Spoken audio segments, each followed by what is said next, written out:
হরে কৃষ্ণ, হরে রাম।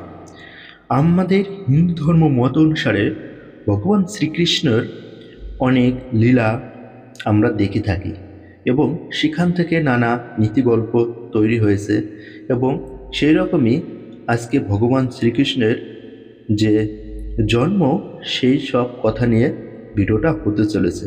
তাই প্রথম থেকে শেষ পর্যন্ত ভিডিওটা দেখুন। দেবকী ও বাসুদেব তার ভাই কংস দ্বারা কারাগারে ছিল।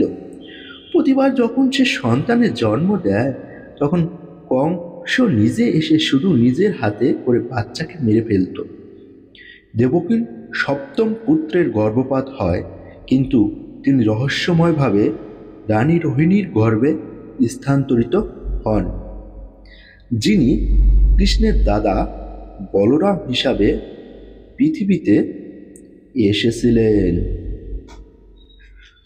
মধ্যরাতে তাদের অষ্টম সন্তান পৃথিবীতে এসেছিল এবং কারাগারে জন্মগ্রহণ করেছিল।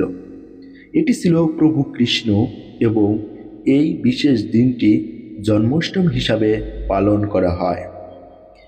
নীতি কথা: যদি কিছু ভালো হওয়ার হয় তা সব সময় হবে। ভালো সবসময় মন্দকে পরাজিত করবে। আমি এইটুকু বলতে পারি যে আমাদের সনাতন ধর্মে আছে, তোমরা সবসময় ভালো কর্ম করবে এবং তোমার সাথেও সবসময় ভালো হবে। তুমি যদি খারাপ কাজ করো তোমার সাথে সর্বদাই খারাপ হবে। তাই সকলে বলো জয় হরে কৃষ্ণ।